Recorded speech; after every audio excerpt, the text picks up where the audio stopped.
Welcome everyone to Pepsi SWAC Game Day. Week 5 is in the books. 6 games to discuss from last weekend. A little overtime drama as well. And just how many chickens on a stick did Charles Bishop eat at the State Fair Classic? Because really, that's what people want to know. That is the story of the weekend. All right, big thank you to you guys for watching once again. Hey, always a big thank you to our sponsors, Pepsi, official partner of the Southwestern Athletic Conference, GM, proud sponsor of the SWAC, Home Depot, proud sponsor of the SWAC, Academy Sports and Outdoors, official sporting goods and outdoor retailer of the SWAC, and Nike. I'm Tolly Carr in Atlanta. Old chicken on a stick Charles Bishop will join us in a minute. You had to see last week's show to get the joke. But first, let's relive all of the Week 5 action. FAMU versus Mississippi Valley State Rattlers down in the Delta, a fumble recovery, and that's going to be as easy as you can get. Alan Smith with FAMU on the board. Just before the half, Valley scores. Jamari Jones to Jacoby Thomas makes it a 10-7 ball game. Second half, FAMU with more points to come. Terrell Jennings on a 5-yard run. And then early in the fourth, Jeremy Musa finds Kobe Gross, and the Rattlers roll 31-7. Texas Southern versus Lincoln of California. This was a stat monster game for the Tigers. 14 points in the first quarter, 21 points in the third quarter. They only allowed Lincoln 1 touchdown in the second quarter in a week where the Tigers find out that Andrew Body would miss the rest of the regular season. They finally get their first win of the year. 376 yards rushing for Texas Southern. They pound Lincoln into submission, 52-7. Mercy. Southern rolls into Arkansas Pine Bluff, and they handle their business. Didn't start that way, though. Jaguars, first play of the game, Harold Blood going for blood, but instead he's intercepted. The Jaguar defense holds UAPB to 3 and out, and that would be the tone of the day. Next drive for Southern, Blood goes to Chan Whitfield, 42 yards for the score. Second quarter, Southern up 10-0. Blood with another long touchdown, 30 yards to August Petrie the third. 17-zip Jags. Kelby Givens, he forces the fumble here, and that will set up the UAPB offense with easy-peasy field position. Off the turnover, Gary Quarles, the former Alabama A&M running back, he rings it up from 33 yards out, and Southern 27-0 over UAPB. Alcorn State at Alabama State, and Alcorn on the board first with the field goal, and Alabama State answers with a short run, 7-3 Hornets.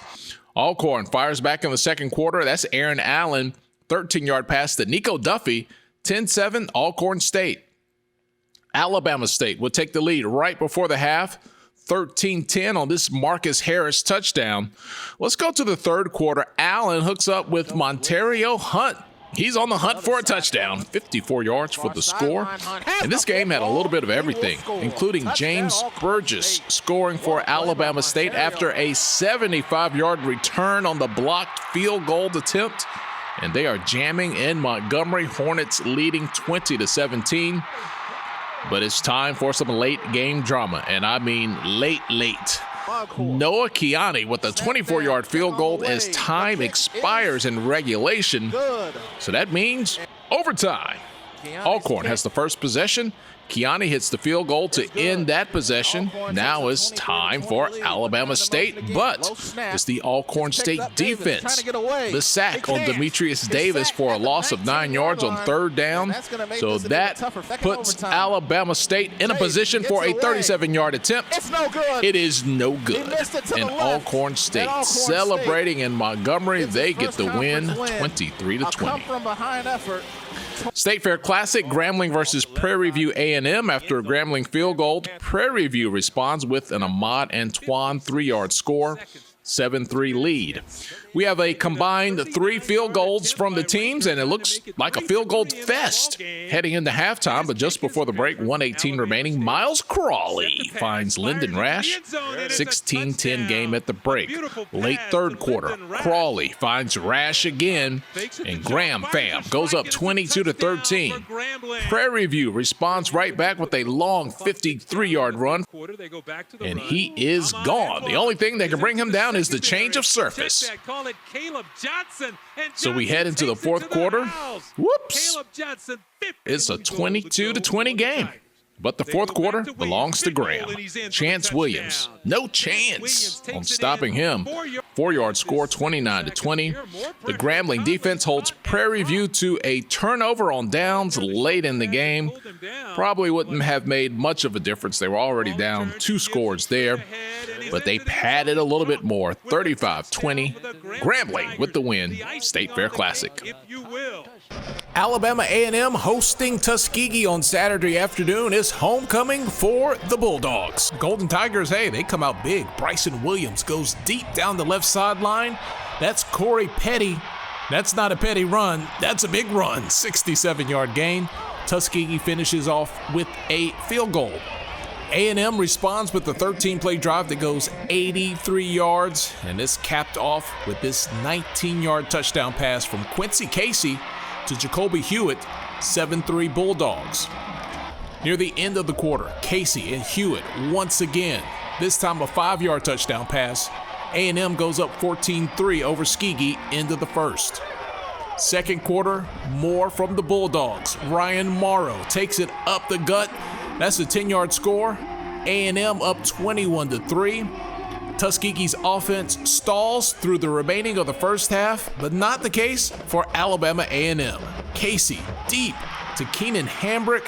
He hauls it in, takes it to the house, 76 yards. This one, all Alabama A&M. They go on to win 58-3. Happy homecoming. All right, final look at the scores here. FAMU over Valley. Alabama A&M has no problems with Tuskegee. Texas Southern sends Lincoln back to Cali, going back to Cali with the loss. Southern blanks UAPB. Our overtime drama goes to Alcorn State, and Grambling pulls away in the State Fair Classic. All right, let's welcome him in now. We have talked about it. He is our guy, Charles Bishop. Charles, let's talk about the winners. Let's talk about the losers from this past weekend. We'll get into your dietary habits in just a bit. Man, that was a huge win for Alcorn State on the road in Montgomery. And, this is just a terrible pun, but I think it's apropos. That one really stings for Alabama State, that loss. Yeah, you talk about one that really stings for the Hornets. I tell you what, when you talk about an Alcorn offense that didn't get the running game up and going, but it was Aaron Allen. Huge night for the Alcorn quarterback, 32 of 46, 370 yards passing. He really hurt them with his arm. But, when you talk about Alcorn, you're talking about that running game, but it was Alcorn passing game. It really got into the swing of things in this one.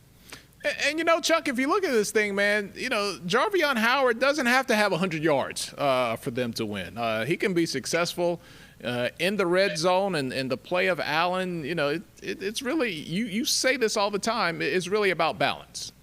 Yeah, it really is about balance. And you saw Alcorn show it this past weekend against Alabama State, and they show you that they have other weapons. When you talk about Aaron Allen and his arm, Montario Hunt, 6 catches, 109 yards. You don't have to just necessarily rely on Jarvion Howard. That could be a scary something when you talk about the Grambling G-Men coming in for homecoming this weekend against the Prairie. It is that time of the year. All right, let's talk about Southern. They seem to be back, Chuck. Big statement win for them by blanking UAPB at UAPB. That's a team that had shown a lot of potential in the last couple of weeks in those woulda, shoulda, coulda close losses. But, man, Charles, the Jaguars shut all of that down. And you talk about the Jaguars defense. They are the #2 defense in the SWAC. They shut down anything UAPB was trying to get done this past weekend. But it was, I think, was going to be huge for Southern. The emergence of their running game that really came forward. They ran for over 200 yards in this game. That could prove to be huge when you're talking about going against another stout defense coming in to the Bluff this weekend with FAMU coming in there. But Derek Qualls, over 100 yards running in that game is huge as Southern gets this running game up and going. That's right. Quarles coming over from Alabama A&M, getting things done. All right, Chuck, Grambling makes a stand out west with the win over Prairie View A&M, and I'll tell you, we got a ways to go. We just got into October, but, man, that Bayou Classic is shaping up, Charles, to possibly just, maybe decide that division out west. Yes, maybe. Yeah, well, you talk about Grambling. They are the #1 ranked offense in the SWAC, and they're doing it behind great quarterback play. Miles Crawley is doing a tremendous job. 93 of 154 passing, over 60% in terms of completion percentage this season. And he's only done it with only one interception. He's doing a tremendous job for Grambling at the quarterback position. And you talk about Grambling, Floyd Chalk, Chance Williams, great running game, and their defense proved to be really stout in the fourth quarter against Prairie View. They shut him out in the fourth quarter. Sunday out Anderson, he got busy in the fourth quarter. That was a huge win for the Grambling Tigers going into this huge SWAC West game against Alcorn this upcoming weekend. All right, Chuck, were you in the house at the State Fair Classic? Did you make your way down? Of course, I had to. There was corn dogs. There was chicken on sticks. There was fried Oreos. It was too much. It was sensory overload. All right. Don't give away what you ultimately decided on. We want to hear more about your palate, but I want you to hold tight. All right, we're going to come back to you in just a moment, Charles. He's going to have us hungry before this thing is all said and done here on Pepsi SWAC Game Day. We're going to get Charles' thoughts on this weekend's matchups, but let's get into this schedule here. We are into the fall vibes of October, brought to you by Pepsi, official partner of the Southwestern Athletic Conference. We got Alabama State back at home against Bethune-Cookman coming off the bye week. For Bethune-Cookman, we got Grambling and Alcorn State and Lorman. Alabama A&M and Jackson State, always a bunch of fireworks there. FAMU and Southern, pretty much the same thing. Mississippi Valley State on the road. They got Prairie View A&M. All right, Chuck, let's get back to you, man. FAMU and Southern, no SWAC losses for the Rattlers, but they are facing a Jaguar team that has gotten its act together, as we've talked about after that slow start to the year. This is shaping up to be maybe the game of the weekend. It really is. And you're talking about FAMU. They're looking to kind of shake off the doldrums of the first half against Valley last week. A little bit of a slow start, but they picked things up in that game. But the thing I look at in this game, you got the #1 and #2 ranked defense in the SWAC going at each other in this game. With FAMU being the #1 defense, they are limiting teams to just a little bit over 200 yards a game, and Southern right behind them. They're the #2 defense. This is going to be I think a low-scoring game. Who can get to each other's quarterbacks? That's the thing that I'm kind of taking a look at. Harold Blood, he's coming off of a great game against UAPB. Jeremy Musa, always steady week in, week out. This is going to be a fun game if you're into defenses, because you're going to see two of the best this weekend. All right. A little offense doesn't hurt either, Chuck. I'm not a big fan of these 9-6 ball games, but right. We'll see how that one goes. Okay? We'll see how it works out. Exactly. All right. We got the Grambling Gauntlet continuing along with FAMU. They're the only two teams in the SWAC currently riding a 3-game win streak. Alcorn could potentially jump into that top spot out west if they defeat the G-men. Chuck, what you seeing over there? Well, I tell you what, Tolly, Alcorn, and we mentioned it a little bit earlier, Jarvin Howard, you don't necessarily need him when you have a guy like Aaron Allen, who has really come on of late with regards to his arm. Big weekend, 32 of 46, 370 yards passing. Montario Hunt has proven to be a go-to target. He showed up big against Alabama State. And then you got this Grambling defense with one of the best pass rushers in the conference, and Sunday out Anderson coming in, and they picked Grambling for homecoming. Woo! This is going to be a good one, Tyler. Hey, sometimes you just got to sell some tickets, man. Like, you know. There you go. There you go. You got to give the people what they want. All right, talking about scheduling someone for homecoming. This happened a couple of years ago. We all remember this. Jackson State and Alabama A&M. That didn't turn out pretty, but this won't be a homecoming this year. It is a classic down in Mobile, and these teams are both locked into second place in the SWAC East. Now, the recent history between these two schools, full of flavor. Will it continue in Mobile this weekend, Chuck? You got some nice storylines in this. A resurgent Quincy Casey. I mean, he has really come on of late over the past couple of weeks. 7 touchdowns. He's averaging 214 yards per game, only 1 interception. And you take a look, can Jackson State slow down Quincy Casey and his passing? Or can Alabama A&M, can they hold down the SWAC's #1 rusher and Irv Mulligan, one of the hardest running backs in the Southwestern Athletic Conference? He's averaging right at 99 yards per game. You know, it feels like a million years ago, but before Shedeur Sanders, there was a Quincy Casey at Jackson State. He was looking to compete for that job, kind of saw the handwriting on the wall, and, you know, no shame there. He ends up at Alabama A&M. I wonder if at all, is there any muscle memory of them knowing what Quincy Casey looks like, felt like in practice? You foresee any advantage? It feels like 5 years ago, even though it was just, 3 seasons ago. Right. Well, I asked Coach Taylor about that in the SWAC presser, and they're confident in their abilities in terms of knowing what they see when they see Quincy Casey. So it provides an interesting chess match in terms of what Jackson State's defense is going to try to do to kind of slow him down, because he looks like he's really turned the corner over the past couple of weeks. Yep, Alabama A&M started out with 2 quarterbacks this year. It looks like they might have settled on the one, with that one being Quincy Casey. All right, Chuck, before we let you go, man, I went to the fair this weekend, just a little local fair here in Atlanta, not the State Fair Classic in Texas. I saw some turkey legs. I kind of passed and just went for the regular old funnel cakes. Chuck, You're there in Big D, State Fair Classic at the Cotton Bowl. Great game, great food. What was your go-to meal? We talked about all the possibilities. You said you were a chicken on the stick guy. What did you go with on Saturday night in Dallas? I tell you what, Tolly, the turkey leg won this weekend. I could not pass it up. I was walking past the booths, the smell jumped out, and it kind of put me in a little chokehold, and I had to stop and go for the turkey legs. I'm not going to say I got 2, but I got a couple. Saying I got 1 either. Exactly. Yeah, man, that was something special. That State Fair Classic, the food around there. It's unbelievable. Talk about a chokehold. I bet you had that turkey leg in a chokehold. That's who had somebody in a chokehold. A 2-hand chokehold. It's just a caveman quality about that big turkey leg, man. It's hard to pass up on. It's too hard to pass up on that. I couldn't pass those turkey legs, and it was like a field of turkey legs that they had on the grill. So it's too hard to pass up.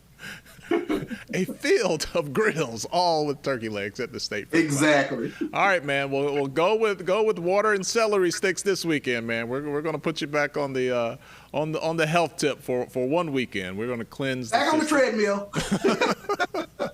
All right, you're done here now. You can go get on the treadmill. Chuck, we will see you later, man. Appreciate you for hanging out with us and all your contributions here on Pepsi SWAC Game Day. Sure thing. Thank you, Tolly. Appreciate it. All right, that's Charles Bishop. All right, let's take a look at the standings brought to you by GM, proud sponsor of the SWAC. We're going to go out east, and you see FAMU on top right there. They're riding high, 4-1 overall, followed by Jackson State and Alabama A&M. They're going to decide that second place this weekend. Bethune-Cookman hanging in there. Alabama State, man, just a talented team, but the record is what the record is. They are 1-3 overall, 0-2 in the SWAC. You got Mississippi Valley State looking for their first win. SWAC West, Grambling State rolling. You got Southern catching up, Prairie View A&M, Alcorn State, Pine Bluff, and Texas Southern.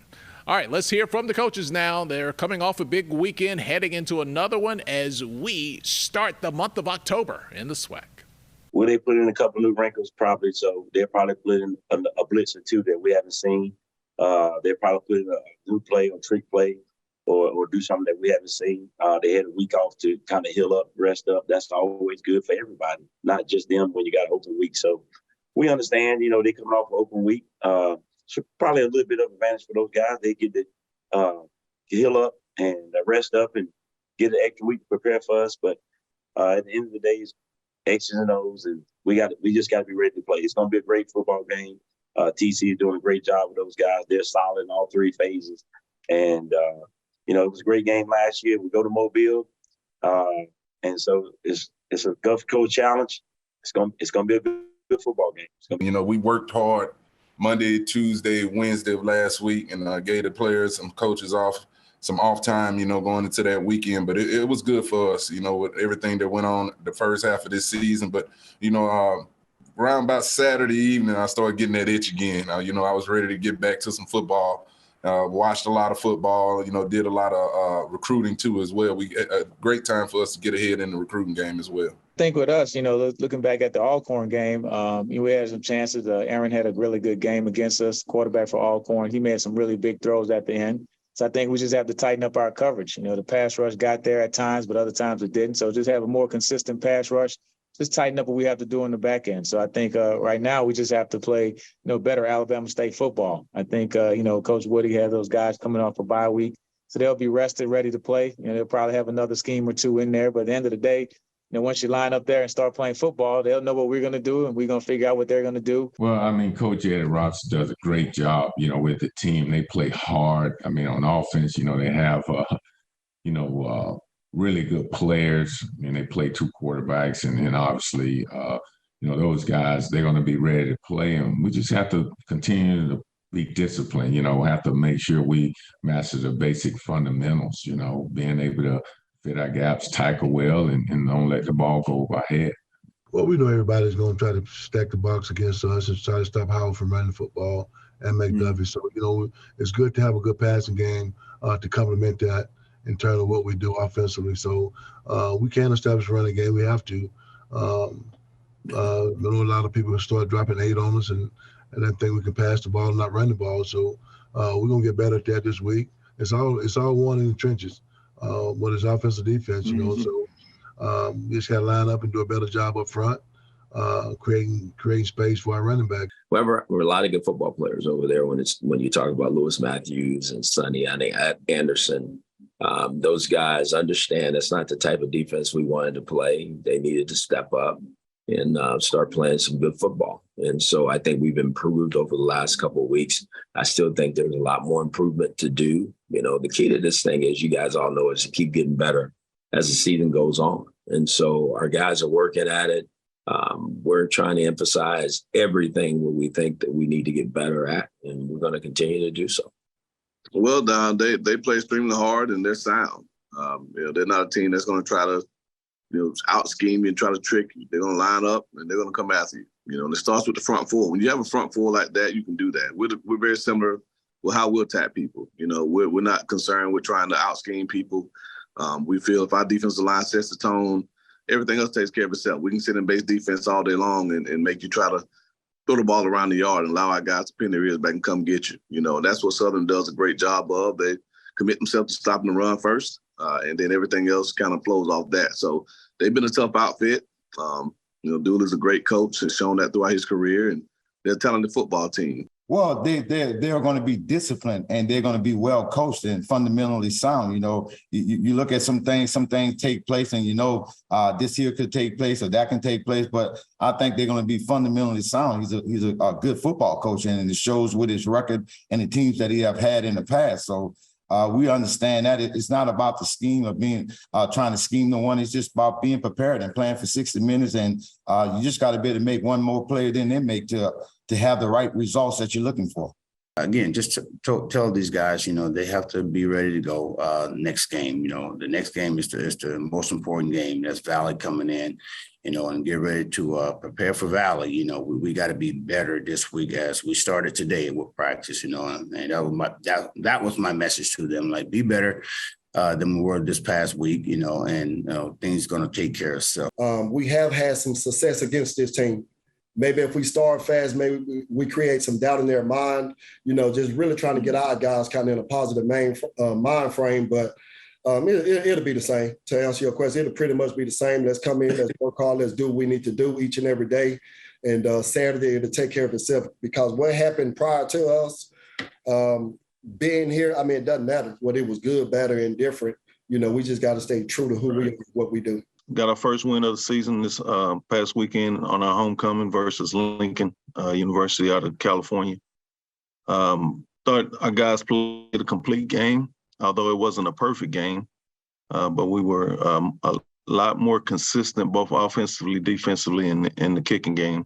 played a lot of people. Got a chance to get some guys on video that we hadn't had an opportunity to put in the game early in the season. So those guys came and played hard and put forth great effort, and we were fortunate enough to come away with the win.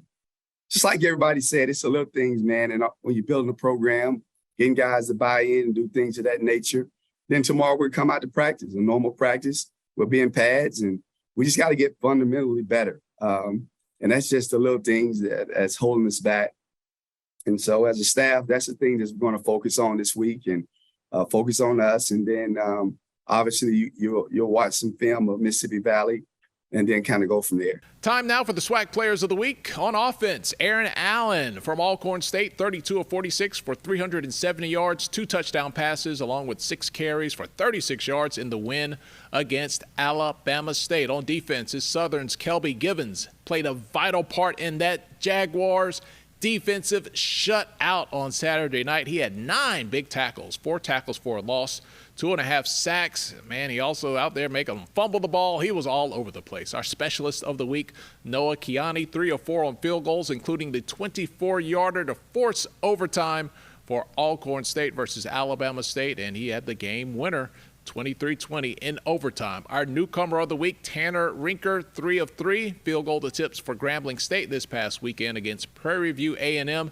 in the State Fair Classic. That one looked like a field goal fest for a while. They had plenty of them going out there, but Prairie View falling to Grambling State 35-20. Hey, you know, we talk football. It's Pepsi SWAC game day, but there are other sports happening this fall, including cross country. Our Vaughn Wilson caught up with some of the best runners in the SWAC recently in Tallahassee. SWAC cross-country season is underway, and 3 of the conference's contenders for this year's title were in Tallahassee for the FSU Seminole Invitational cross-country meet at the Appalachia Regional Park. The Alabama State Hornets, Bethune-Cookman Wildcats, and Florida A&M Rattlers all took advantage of a cool 65-degree morning to get in around at the site where the 2023 SWAC Cross-Country Championships will take place in late October. The meet had over 700 contestants. In the men's 8K race, Alabama State would lead all HBCUs with a team finish of 23rd place. They were followed by Bethune-Cookman and Edward Waters. Making the first finish for the SWAC was ASU's Abdikadar Muhammad. He navigated the 8,000 meters in 26 minutes and 48 seconds. Muhammad was comfortable kicking it up in the trails in Tallahassee. The plan was to get out as comfortably as possible and just maintain that speed all the way through and just be confident. It's a confident booster, knowing that I can come back here and do a lot better next time around. On the ladies' side, the defending SWAC champion BCU Wildcats are aiming to repeat their 2022 victory. However, they will have to contend with a tough field this year. ASU as a team took the first SWAC finish on the women's side. They were paced by Shamia Jones, who carted a 5,000-meter time of 20 minutes and 8 seconds. Behind Jones, the Hornets would finish as the first HBCU, followed by the Florida A&M Lady Rattlers, the BCU Wildcats, and the Edward Waters Tiger. Well, I tried to run a smart race, not get out too hard, but I still had to, run with the competition. And I tried to finish as strong as I could. And yeah, I feel like I executed it pretty well. I feel like it's a good chance to get a feel of the course and, see some of the competition that we'll have and see the points where you need to work on and, push harder at. So I feel like it was a good thing to come here. New FAMU Director of Track and Field, Garfield Ellenwood, continues to rebuild the FAMU program after taking over in January of this year. I was very happy with the way they performed. We came out here, we had certain goals, and they met all of them. Most of them had season's best. Naya had a great performance being here from Tallahassee. We're really excited about what we're doing in a couple of weeks. It's just about sharpening up, getting in their mental. It's really about their mental, making sure that they're focused, they understand the different parts of the course and where they need to be at certain times. And like I said, Coach K has done a great job with preparing them mentally. The workouts are coming together. They actually had a hard week, and that's why I'm really pleased with the way they performed because of the hard week that they just had. SWAC Commissioner Dr. Charles McClellan talked of upgrading the profiles of Olympic sports and selecting venues that mirror the conference's commitment to those sports. Committed to ensuring that our student athletes have the greatest opportunity. You know, for so long we limited our championships within a certain area, and we've started to expand that because we want to be at the best places, we want to give the best experiences. So it's extremely important for us, for all 18 of our championships, to be the best that we can make them. The SWAC Championship will again be held at the Appalachia Regional Park. It is one of the premier cross-country venues in the world. This October 23rd, it will host the SWAC Cross Country Championships, and in 2026, it will host the Cross Country World Championship.